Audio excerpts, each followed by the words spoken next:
অবশেষে নিয়েই ফেললাম ভাইরাল সেই থ্রি পিস দুটি। একটি আমার নিজের জন্য এবং একটি আমার মেয়ের জন্য। মেয়েকে বানিয়ে দিলাম থ্রি পিস দিয়ে নায়রা কাট জামা। থ্রি পিসের ওড়নাগুলো মাশাআল্লাহ অনেক বড় ছিল এবং অনেক সুন্দরও ছিল।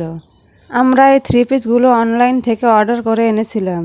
যেহেতু সামনে ঈদ, তাই ভাবলাম থ্রি পিসগুলো ঘরে রেখে কী করবো, এগুলো বানিয়েই ফেলি। তাই তো বানিয়ে ফেললাম মেয়ের জন্য থ্রি পিস দিয়ে সুন্দর নায়রা কাট জামা। জামাটি কেমন লাগছে অবশ্যই আপনারা কমেন্ট করে জানাবেন। জামার হাতার ভেতরে আমি একটু সুন্দর করে ডিজাইন দিয়ে দিয়েছি। আমি নিজে টেইলারিং করি, তাই নিজের এবং মেয়েদের জামা কাপড়গুলো নিজ পছন্দ মতো তৈরি করতে পারি।